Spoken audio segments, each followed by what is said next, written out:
This is Jonah Hill, and you're listening to the only podcast that matters.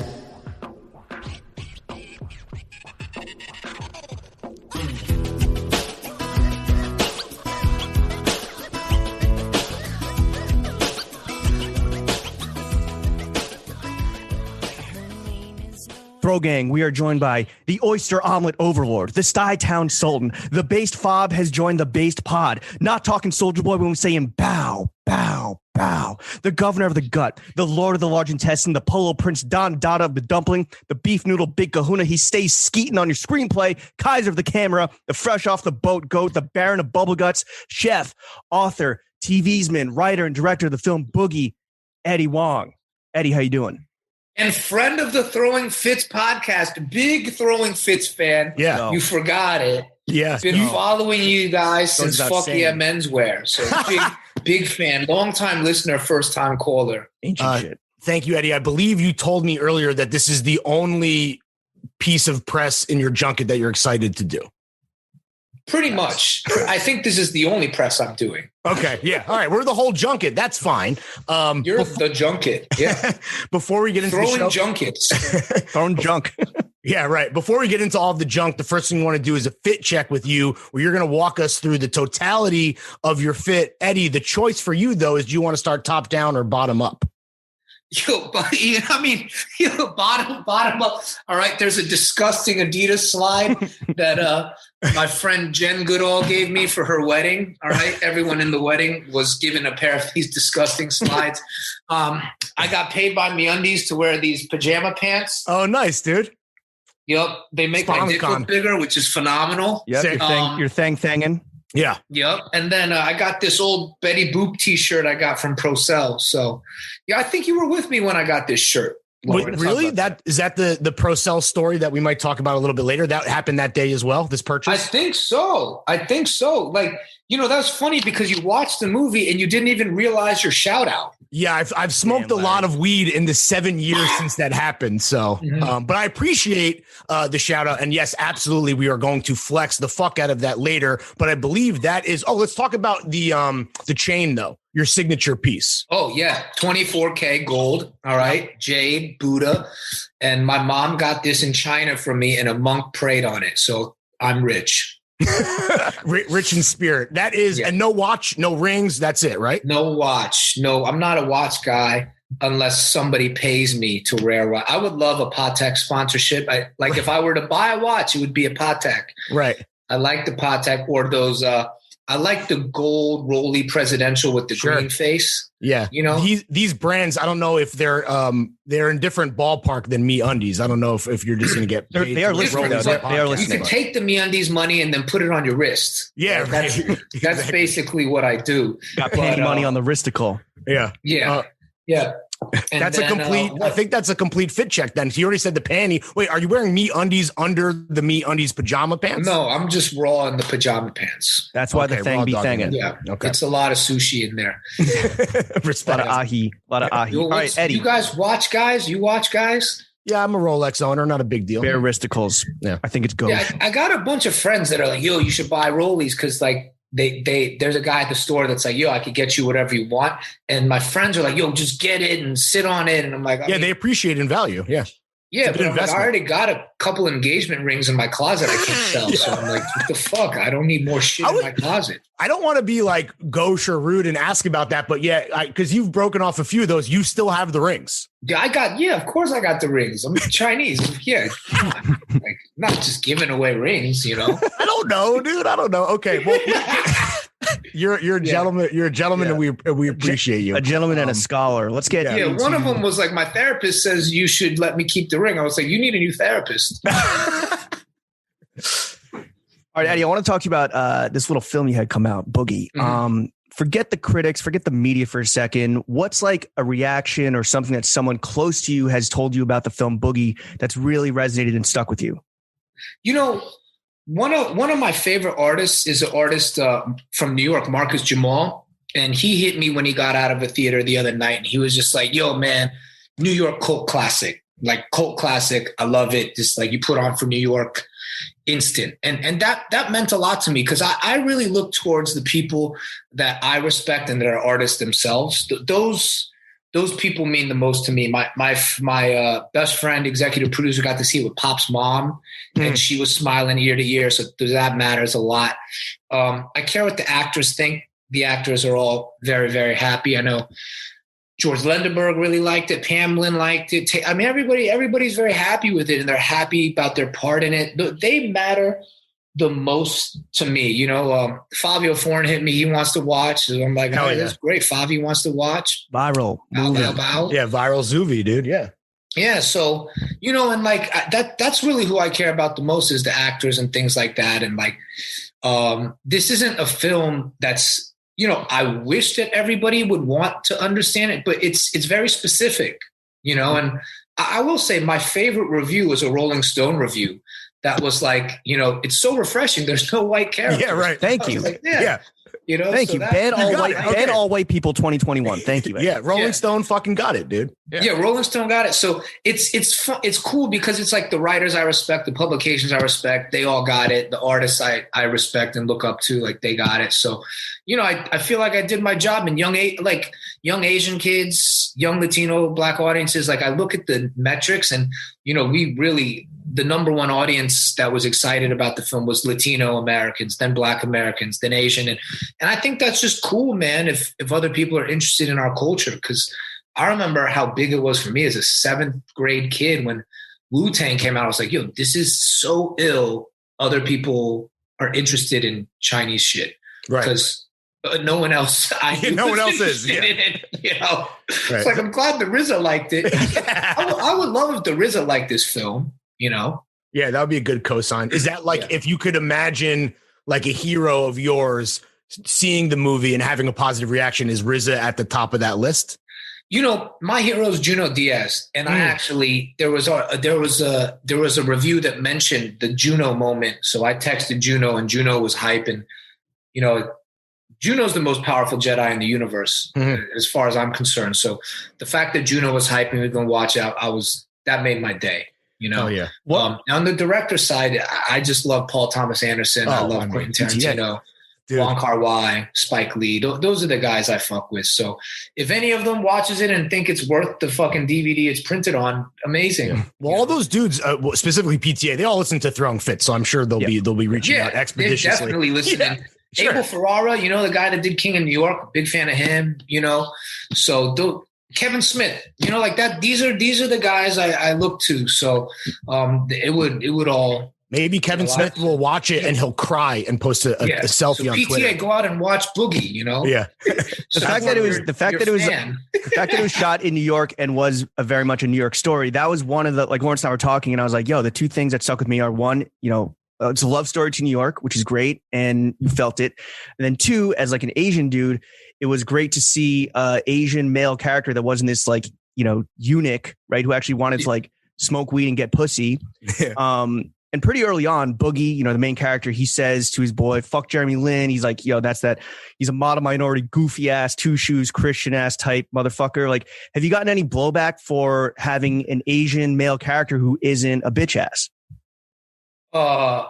No, because, no, I have no blowback. I don't know. No, I love the way you presented. I was so enthralled by the way you presented it that I was like, man, Dr. Taco may need to be in the writer's room. Yeah, let's fucking go. You took the scraps and you made a meal out of that. That was nice. That's what I do. If there's no blowback, does that make you maybe think twice? Because not that you want that, but if it's not sparking reaction on like in the negative way, does that make you feel a certain, like, is it maybe not resonating or hitting like it needs to for the people? There was one kid on Twitter that was like, I wish you'd be friends with Jeremy. And, Jeremy's just expressing his opinion. And I was like, nice kid, but I just block him, so I kind of try to protect the mental space, like very much Juggernaut. You just put the helmet on. Yeah, right. Because I'm like, dude, there's just too many voices. Like, who are these people talking to me? So I'm very quick with the block. Like, my mom's blocked. You're liberal with it. Yeah. I think I unblocked my mom and my brothers this week because they were like, can we just join in on it? Fine. Do be your own, man. That's well, thank you for unblocking your family so they can revel in the greatest moment of your career thus far, I guess, right? I mean, I still talk to my mom on the phone, but it's just like my mom loves to be in the comment section and she'll be like, who's this person talking to you? You know, like she will literally go through and like, who's this girl that comments? I'm like, really, Mom? Get out of the dumpster. Back? Does she ever get out of the dumpster? Yeah, does she ever throw shots back at the haters? She does. My mom always got the whopper out. She's just ready to just like, who wants? She's Chow Yun Fat. She got 2 guns up. Just like, who wants to smoke? You know? I mean, so she played the fortune teller, right, in Boogie, and being on set and being, a fucking getting a taste of that good Hollywood life. Did she exhibit any diva behavior? We had to fucking. Oh my God! You had to check your mom. This is such a good question. You know my mom. Thank you. No, she was an absolute diva. She had my dad with her, like the umbrella man, like a handler. He was Farnsworth Bentley for your mom. She Farnsworth my dad. My dad was big mad. He was like, he had never been a sub like that his entire life, and he's out there just holding her stuff and in Video Village, and everyone's like, oh my God. Mrs. Wong is amazing. She's incredible. My dad's like, he was butthurt that he didn't get casted in any type of. So butthurt. I had to put my dad in a scene. My dad actually walks across the scene. The last time Boogie goes to the fortune teller, there's a guy in a beret that walks across the screen before the town car pulls up. It's my dad. Okay, he got that. You threw him a fucking bone. I threw him a bone. You're in it, homie. Does he wear berets? Does he wear? He literally came to so. When's when's the big homie coming out? And you're like, Dad, you're not fucking SGA, bro. You're not sad. Like, I'm sorry, there's nothing I can do. Yeah, it was so funny, man. We actually put him in it, and I love him. Like, I love my family. I love my parents. It's just a lot. Like, my parents are very opinionated about what I do, but. No, the family's unblocked. They're loving the film. They're loving the promo. They like the fits. There've been some good fits the last. We're going to talk a lot of fits. Speaking of which, wait, the beret was your dad's own? I don't want to just glitch. Yeah, no, the beret's my dad. My dad straight up walks around looking like Nino Brown. That's fucking fire, dude. You should tell your dad that berets are having like a moment in menswear. So like he's kind of like, it's hitting right now, but that's ridiculous. A beret, right? He had a beret, a perm leaking out of the back of the beret, right? And he had faux gator shoes with the Velcro strap. All right. I was like, yo, Dad, if it's actual gator, there's no Velcro. Yeah, right. He's like, no, this is real gator. I'm like, nah, it's a $30 faux gator Velcro shoe. Damn. What are those? He straight up got the extra what are those all the time. Well, Eddie, I mean, honestly, it's kind of encouraging that having a alpha, again, Asian dude that's just trying to fuck, chill with the boys and smoke weed is not generating any blowback, because I feel like there was a time, maybe not so long ago, where that would have actually been an issue. But like the timing of this film in the greater context of what's happening around, the spike in hate crimes around Asian Americans. There was this one woman at like New York Magazine Vulture that wrote like some review, and it was like this, it seems like this character wants to just be cool and his struggle is not being cool. And she made it a big point to note that she was half Asian in the beginning of it. And I was like his struggle is superficial, or like, it's like that she's implying that like he's focused on Boogie, the main character, is focused on the wrong stuff. Like as far as it was almost like her review was a review of the character and me, and was like his proximity to Black culture is about being cool. And I was like, lady, if you grew up, I'm an 80s baby. I grew up in Orlando, Florida. It was not fucking cool to be into this stuff. Right. Do you know what I mean? Like, I remember going to the swap meet and the flea market to buy Mecca or to buy a Nietzsche. And motherfuckers laughed at me. Like, I would wear Pele Pele. I would wear, Carl Kanai. And people were just like, they would call me, quote unquote, Chigger. Jigaboo, yo, like they would just call me a yo and whatever. And I was like, it wasn't cool, but I liked it. Right. And I had a solidarity with the culture that was much more complex. And I've spoken about it in a lot of other interviews, and I don't want to bore the Throwing Fits audience, because you have quite a cosmopolitan, interesting audience that doesn't need this explained, doesn't need the intersection with Black culture to be explained. Right. But when I read these reviews, I'm like, yo, do you just like sit at home with people of your own ilk? Like, that's it? That's all you do? Like, because I mean, it feels natural for us as New Yorkers to intersect with the rest of the city. It's like not a thing, you know, and I feel like it's damaging to all sides and all races to be like, you guys are here and you guys are there. And if you intersect, there must be something wrong. There must be something you don't like about yourself that you like reached out to this other community and participated in it. Like, it's not that deep, lady. Like, yeah. She does not speak for the entirety of the half Asian congregation. Let me just tell you that. Yeah, that's for damn sure. In fact, we might trade her away. But like, fucking flip her. But right now, I mean, do you think future considerations? Do you think that Boogie is what's more effective, Boogie and your film, you know, in terms of furthering the conversation around like the things you just said, or a well-designed infographic that a white girl shares to her IG story that disappears in 24 hours? I think it's the film, man. You know what I mean? Like I gotta go with the film. The film's amazing, you know, and it's not just that the film's amazing, but like it's creating conversation. And then we have a soundtrack, you know, like Pop Single just was the highest debut this week on Billboard. Like it's not even just in the theater that we're making cultural moves. It's outside. It's all over. The merch is going to drop in a little bit. It's like, you know, I don't know. I'm very happy with it and can't nobody stop me is kind of how I feel. Do you feel more pressure because of the timing, because of the other shit that's happening as part of this conversation? Say that again, Larry. Do you feel more pressure for this movie to make a crazy impact because of this added context that you can't plan for with this uptick in hate crime specifically? Well, I mean, my thing is this. I've always felt a lot of pressure to represent the Asian community well. And I've been thinking about it since I was a kid.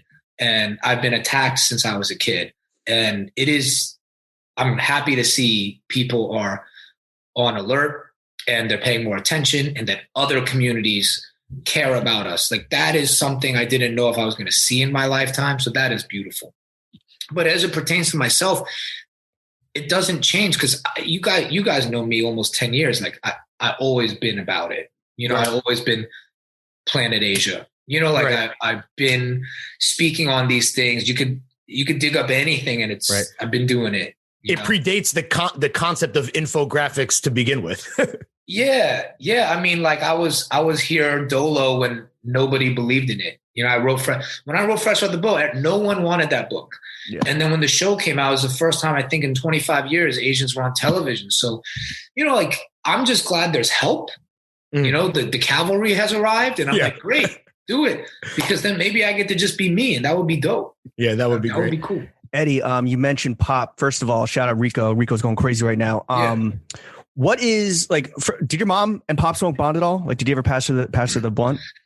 My mom never got to meet Pop because they were always on scenes. Different days. Right. Yeah. But that would have been hilarious. They actually have a lot in common. What's a Pop Smoke memory from his time on set that you've like really held on to and cherished? You know, I've given the more serious ones in other interviews. Let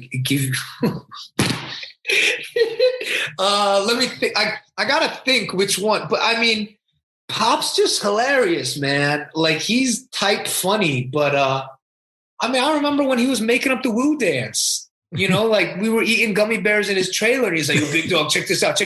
Hey. And I'm like, yo, you got a big stinky leg, bro. He's a big boy. Damn. You were there. So you were there for the Genesis. Yeah. That's incredible. I mean, there was one point I showed Pop Raya and he was like, yo, what is that? And I was like, homie. Why would he need it? He needs Raya. I can get with a DJ model, fucking surfer influencer, you know, VC chick. No, he would have tore that shit. I was showing him, and he was like, "Yo," he was like, "Big dog, that's that A1 on there." I'm like, I'm saying, bro. I'm saying, like, I know you're eating, but like this is fine dining. And he was like, "That's fine dining." Like, but we would just joke around. He would just play with my Raya, like between, you know, like. Do you ever message girls as you? Yeah, was he spitting game? Huh? He spit game as you? I don't think it got that far. He was scrolling. I was just like, yo, you know, do my check-ins, you know. Right. But I was telling him to sign up. And he was like really considering it. He was like, yo, it's not corny. I'm like, nah, bro.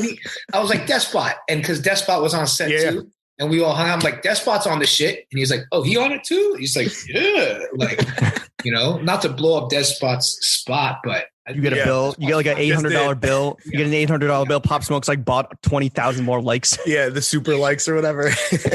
I just think it would have been amazing if we unleashed Pop on Raya. Like, it would have been over for all of us. Yeah, that's what you really need the cavalry for, is when fucking Pop gets on a dating app, dude. God damn. But no, man, I had the best time with it. We were just like from day one, just goofball homies. Like, as you can tell, you know me, we just, I get a vibe and I feel it out, and then we have fun, Let's talk about the jawnz and the fit. So there's lots of notable jawnz moments in the films. The Bin AZNT. There's obviously lots of polo, lots of Ame. There's even Bauhaus merch that pops up one moment. Like, what was your favorite fit in the film? Because I know this is important to you. Favorite? I mean, I wore the casino low in the house. That was sick. That was my sick. Favorite one. That was a banger. Is that your piece that you own? That's like from your closet? Yeah.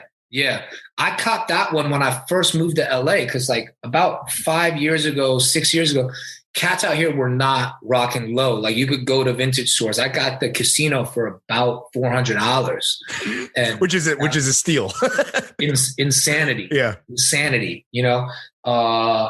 The Bin Asian one on Mom goes really hard, because it's the mom swagging it out. And it's like, the vibe is like, it's Boogie's shirt, and his mom was like, I'm wearing it. That was ill. Yeah. That was sick. And she's like, how old is his mom supposed to be? Because that, like, she struck me as like, that was like a young. His mom is about like 39, 40. Because I had a very young mom that was fly, like right, exactly. Yes, fly young mom. Yeah. So I wanted like a fly mom.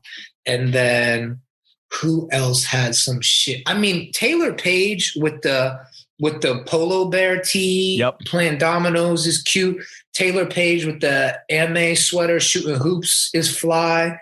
And I intentionally, where I rocked mainly low, and then I was like, the kids will wear MA because I see them as sister brands. Yes, right. The continuation of that kind of lineage, right? Yeah. Exactly. You're talking to two Ame professional models. Yeah, we were in the lookbook, dog, so Yeah, so this is really the only podcast in the world that could understand what I was doing there. The nuance, exactly, yes. But I was like, the guy, Uncle Jackie's generation, they're low heads. Right. But the kids' generation in New York, they're MA fans. Yeah, 100%. So that's why the kids was all wearing MA, because I was like, that's this generation's polo. So shout to Teddy Santis. Teddy's a good friend of mine. One fit I didn't mention, but was a great fucking gag and Easter egg was the white girl influencer in the Wu-Tang hockey jersey, which was a very intentional fucking Easter egg for Lawrence, who was too high to see it. Could you fucking high?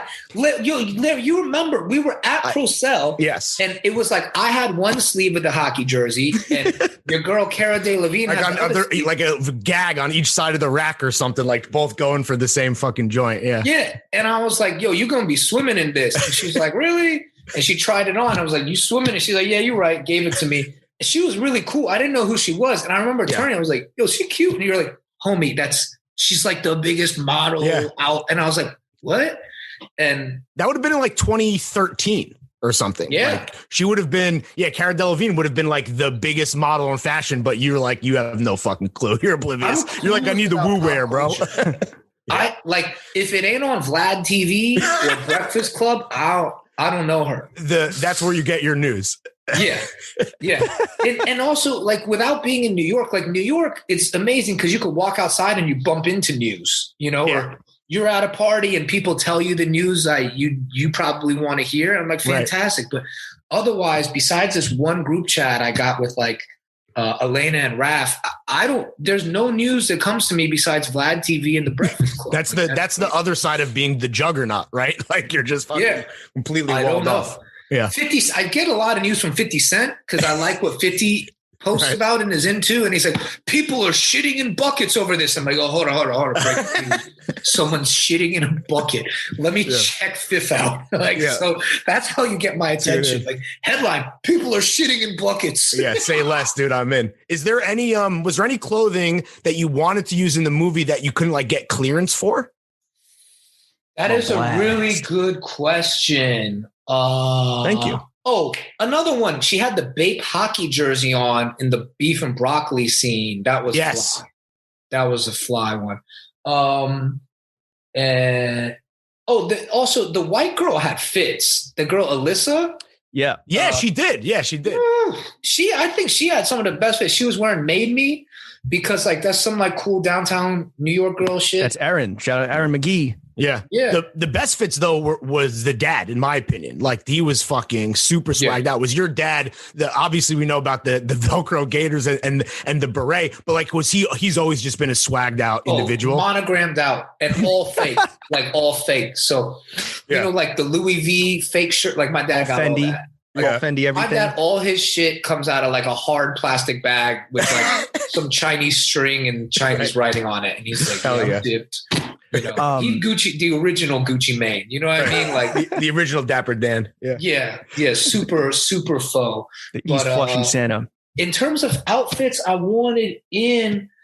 You know, I did want the green casino because I got the red casino, and I kind of wanted someone in the green, but we couldn't get a hold of the green casino. Yeah. I really wanted the green casino. But there weren't any brands that you maybe like reached out to or you wanted in that were like, no, like you, or it's going to cost a bunch of money or anything like that. For the most part, people saw the vision. Everybody supported. Like, you know, I got a shot like Only New York because you know kids that age they rock a lot of Only, Willie Chavaria, M.A. This is a murderer's row of like good New York fashion. Like that's what we're talking about. Yeah, and I like it because I didn't have to try. Like these are all homies. This is all shit we rock. You know, it's Throwing Fits approved, of course. So that's really, you know. That's all that matters. It was funny because it's an Adidas film, right? And I love Adidas. But Pop at one point, yo, really gotta wear this Adidas, bro.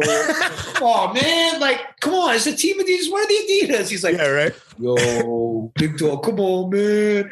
And he's like, I like your Adidas. And I had the Alexander Wang Adidas on. Yeah. And I was like, all right, you can have these. And we actually shot a scene with him wearing mine, but everyone else on the team was wearing the other. He was like, yo, man, I love you, Pop. You looking crazy. Give me my fucking shoes back. Yeah, this is not, the continuity is a little off there. Yeah, that's. You can't be bowling in Wangs. But I made the compromise with him. I was like, look. You wear the Adidas, but how about this? I want you to wear your chain. And he was like, oh, I like that. He was like, I like that. And then we had the homie blowing the fan on him.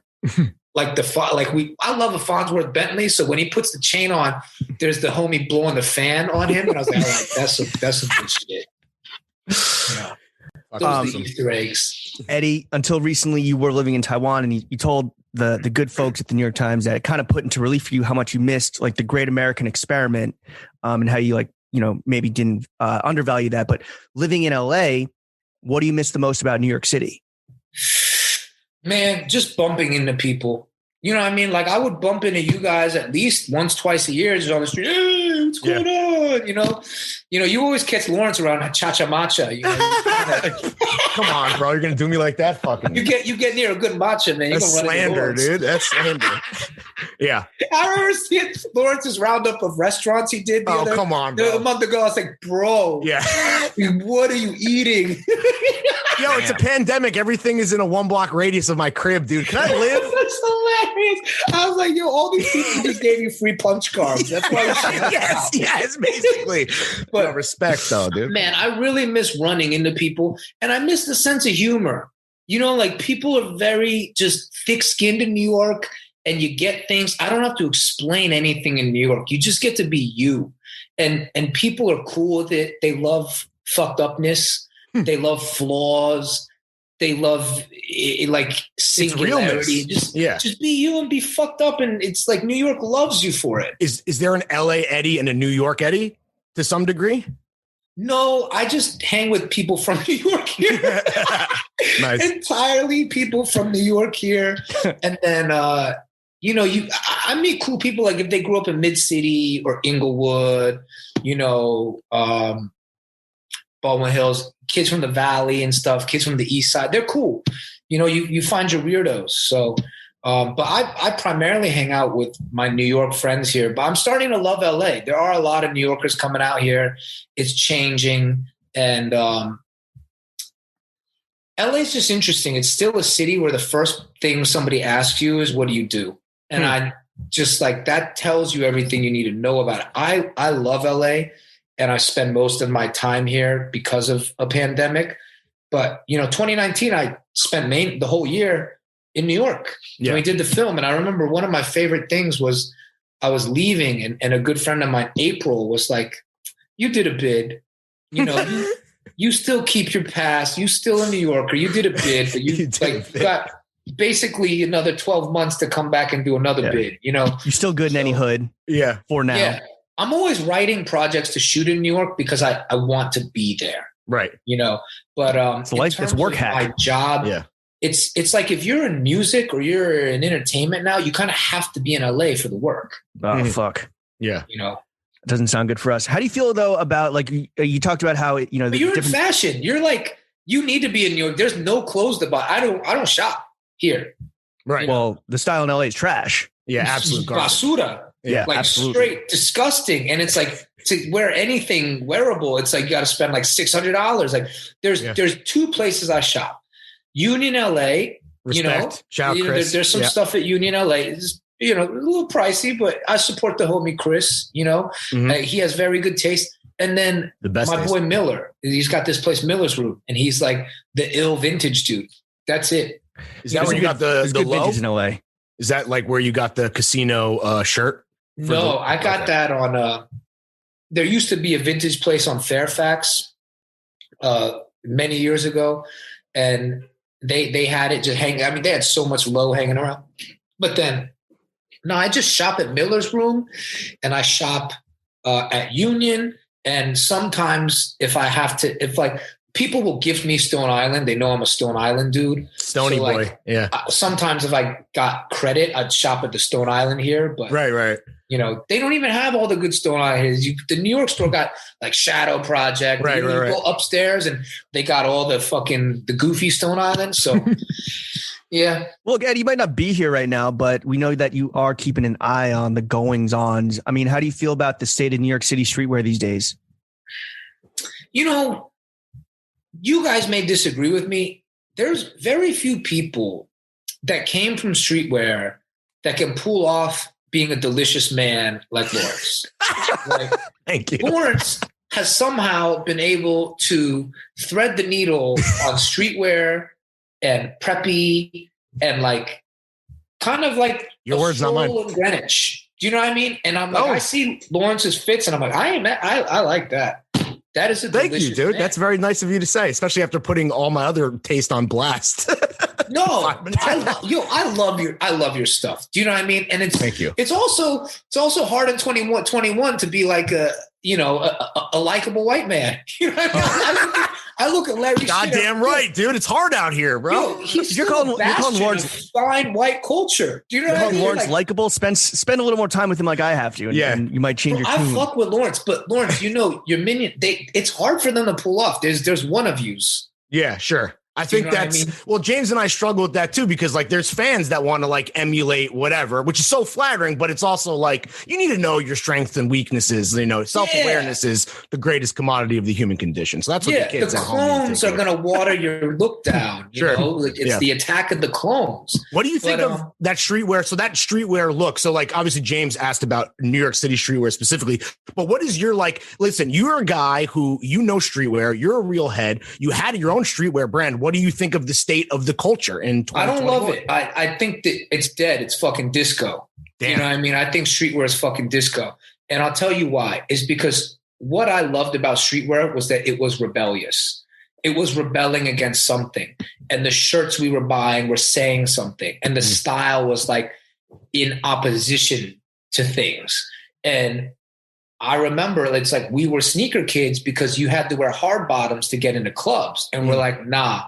I'm going to be so fucking fly that you're going to let me in this club. Fuck you. And I remember wearing like wild, like dumb shit, like De La Soul dunks or like Mork and Mindy's and like, going to the club and them trying to deny me. I'm like, motherfucker, like I will take this shoe off and throw $600 at your head. Do you know what I mean? And like, I loved those conversations like outside of clubs where sneakerheads, and it was just like early, like I would say, like 2005 to 2010, it was like still a thing that you may not get in.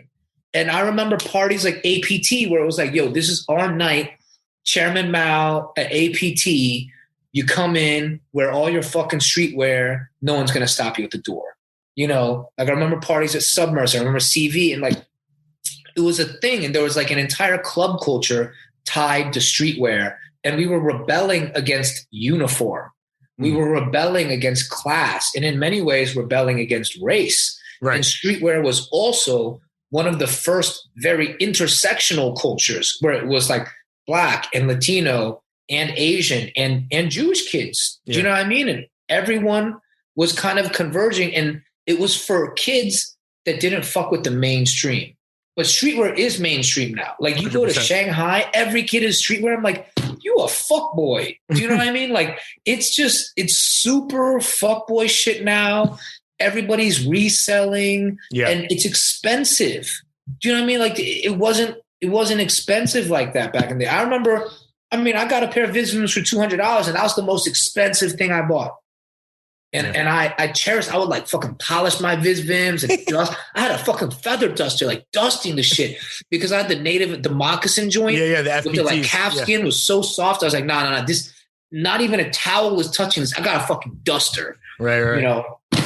And I just remembered there was a rebelliousness to it. And now it's just, it's not that. And there isn't a rebellion and it's the dominant culture. And so dominant culture is never interesting to me.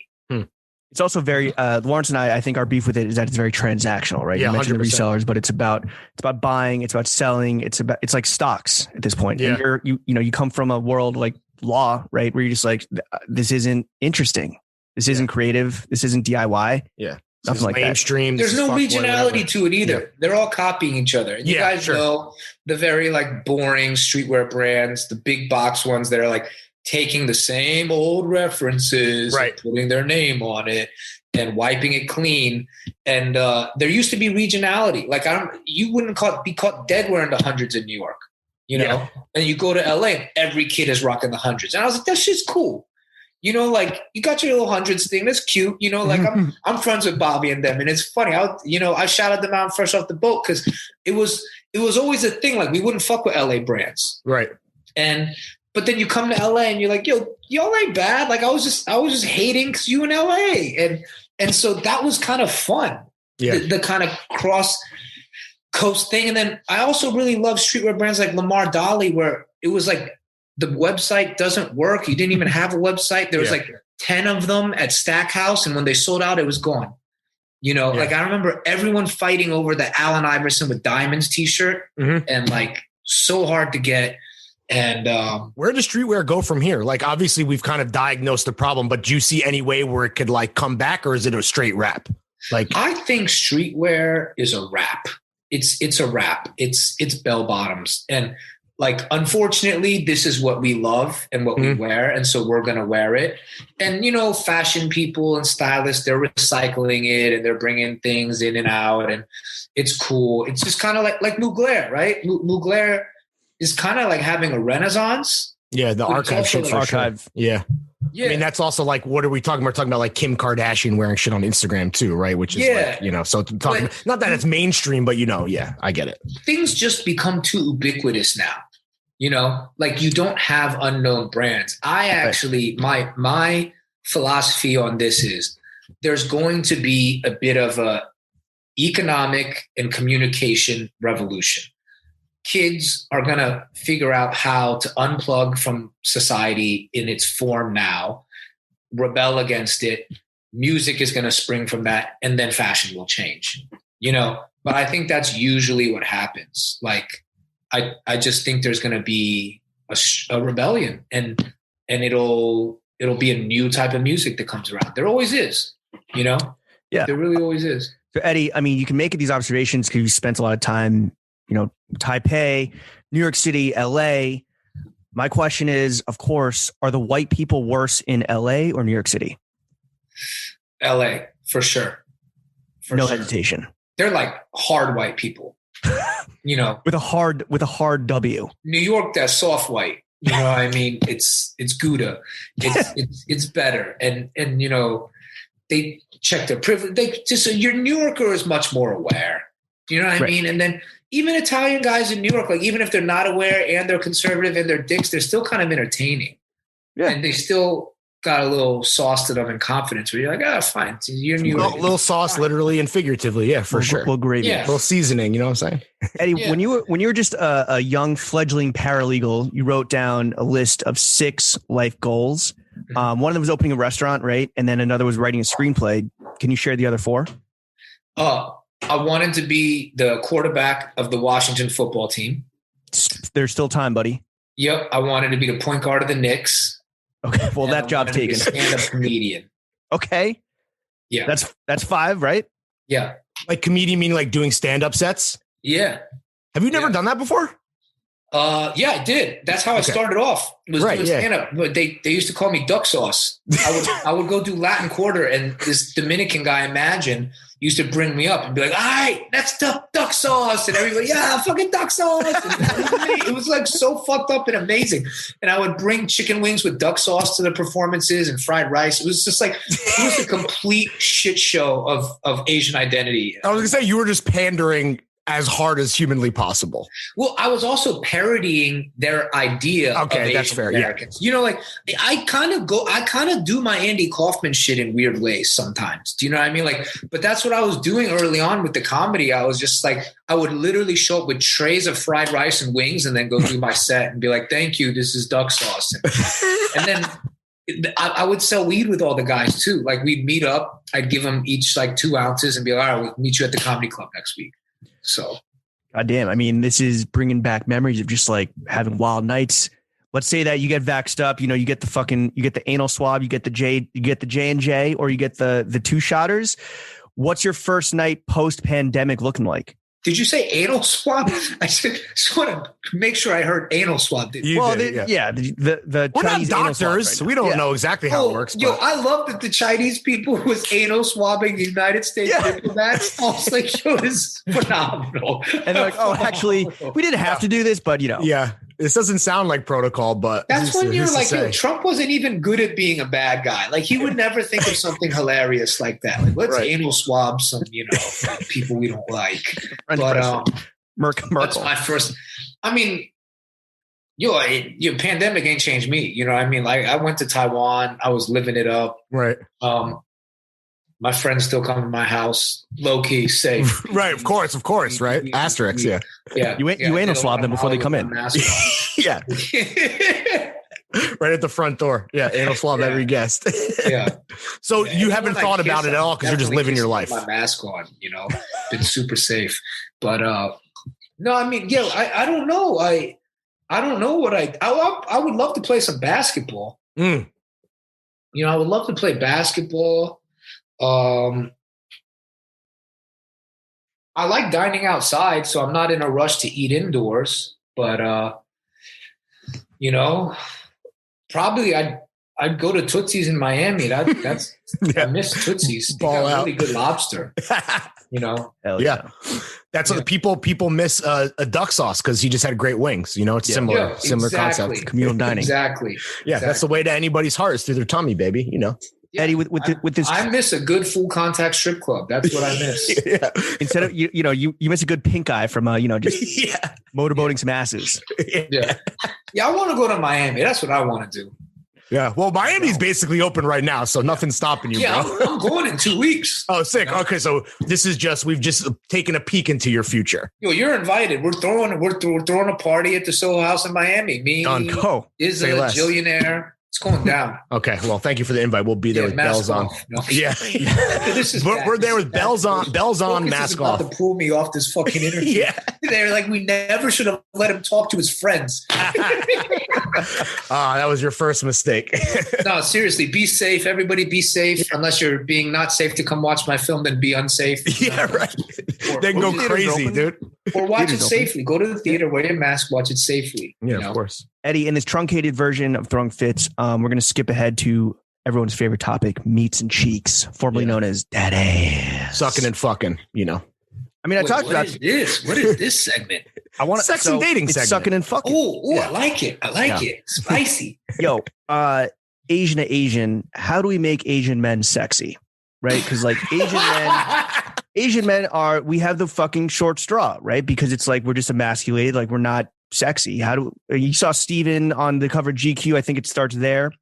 I think it starts with guys like Boogie. Hey, listen, I know you just said short straw. I don't know if that was innuendo, but honestly, look, I come up to I did this, all right, because somebody wanted to know the work, and I come up to this part of the iPhone, so I felt pretty good about myself. So you can turn the volume up on the phone with your penis. With your dick. I could even turn the ringer off with my penis. Wow. Silent mode with the meats. Yeah, when my man fucks, it's airplane mode, bro. So, I feel okay. That's nothing to brag about. It's just that I'm not the short straw. I don't think you're the short straw, Dr. Taco. Absolutely not. No. Penis is perfectly average. Besides that, I think, number one, forget about the size of the D. Like, forget about it. You know what I mean? You can't do anything about it. Forget about it. Like, you got to get a bucket either way, right? Sure. So let's not think about our disadvantages. All right. Number one, like, let's focus on the goal. Get a bucket. Number two, I think just don't try so hard. Like, sometimes I see the homies in the Asian putting fits together. I'm like, Jesus Christ, bro, you look like a vampire in Brooklyn in LA. Like, what is this? What are those? Yeah. Just like too many. Like, don't number two is don't go outside wearing every piece of streetwear you own at one time. Like that, that's gotta stop. That is a disease in our community. Is just that's our own pandemic. Like wearing every piece of streetwear you own. But all jokes aside, I think it's just to block out what everybody else says. Know you're a cool human being and be cool. Cause like, the older I'm 39, man, like I tell jokes, but like what I've learned in life is like women are human just like us. And we all got feelings. We're all sensitive. Be a nice guy. Honestly, say hello, be a nice guy, be yourself. All the other shit is goofy. That's like, noise. Everything else I do it's actually to make guys laugh, like I literally wear clothes for my friends to be like, oh, sick. Oh, yeah. You know for what the I mean? fellas. Like, we get dressed for the fellas. Yeah, 100%. Fitted for the fellas. Every girl I've dated that I actually like think has swag and is fly is like, can you just wear a turtleneck? Just wear the turtleneck, put the jade out, get your hair cut. Like, you're cute. Go. Done. Bye. And I'm like, can I wear my merce? I'm like, do the merce. Go. Get out. Stop putting clothes on. As we've said on this pod many times, if your girl hates your fit, that's how you know it's fire. It's fire. But also just there's 90% of your closet is for the homies. Right. There's 10% that's your girl, which is just like pants that fit. You know what I mean? Yeah. Wear some pants that fit and a nice clean shirt that maybe shows off your chest. You know what I mean? Yeah. Or covers up the neck tattoo of your ex-girlfriend. You're done. You're done. That's all I like is to go outside and you don't have some other woman's name on your neck. Fantastic. Yeah.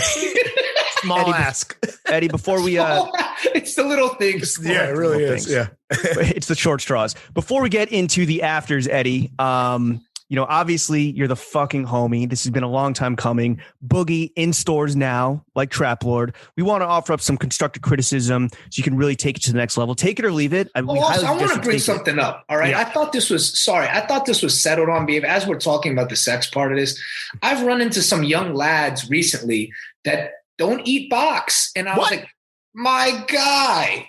That's my guy. What's the guy? Can you imagine being that selfish of a person? Selfish. Like, do you go to Chili's and not order appetizers? Right. Yeah.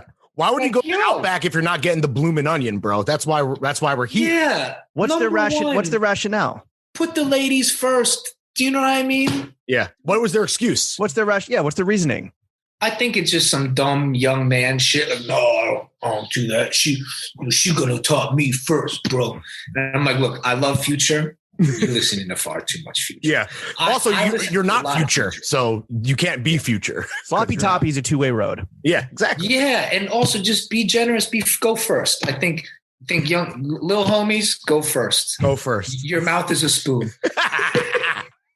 Eat up. All right. Well, that's some constructive criticism for the fellas. But Eddie, we want to offer you some constructive criticism. We know that you're a fucking diehard Knicks fan. This year's our year. Next project, I want you to make the gritty reboot of the classic 96 Knicks flick, Eddie.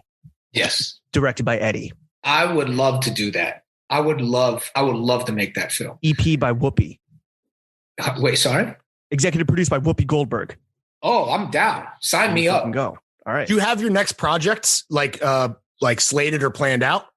Yeah, I mean, I got an animated show called Chinos. I sold to HBO Max. Congrats. I got another show that we just sold called Chinatown Confidential, which is stoner noir about like a cool girl downtown that ends up caught up in a murder mystery in a Chinese restaurant.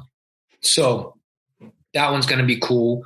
And then I wrote a script called Tuna Melt. And that one we're taking out on the town. And that one I think you're going to like a lot because it's about like a scene hitman. Like, because you know how like there's a scene everything now, right? You got the scene drug dealer. You got the scene art guy. You got there's a scene barber. Like whatever skill, it's like you got a good fit and you got friends. You part of the scene. And I was like, well, what if this guy was like a scene hitman? You know, and with like a troubled past. So it's about that and also unpacking microfame. You know, this idea of like microfame that I think is very silly and ridiculous.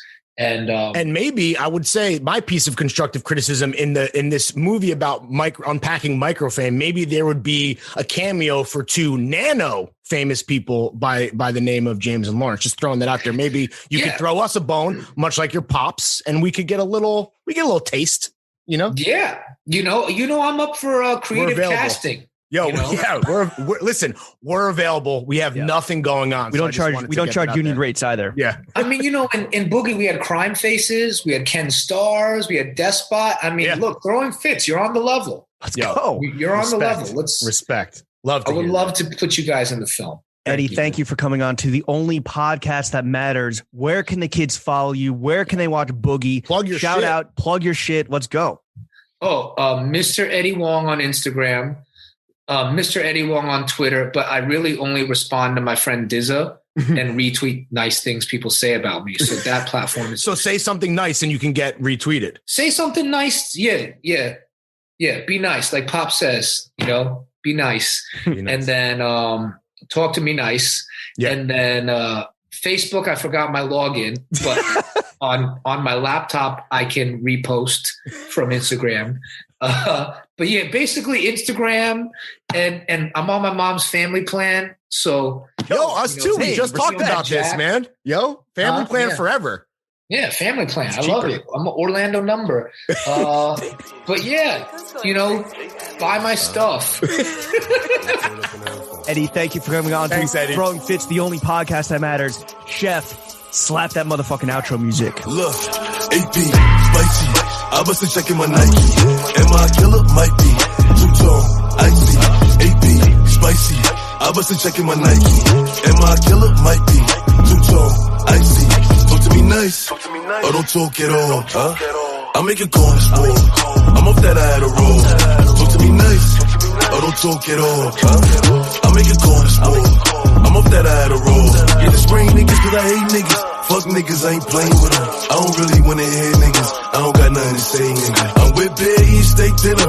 Just know he got a K with her. And my little mama got it in her purse. All I gotta say is bang it. If I run down, it's a drum round. All you gonna hear is gun sounds. You niggas know I bring them guns out. I make it hot when it's sundown. Fever. Shorty want like a diva. Shorty want suck on my Nina. I leave that shit where Aquafina. AP, spicy. I wasn't checking my Nike. Am I a killer? Might be. Two-tone, icy. AP, spicy. I wasn't checking my Nike.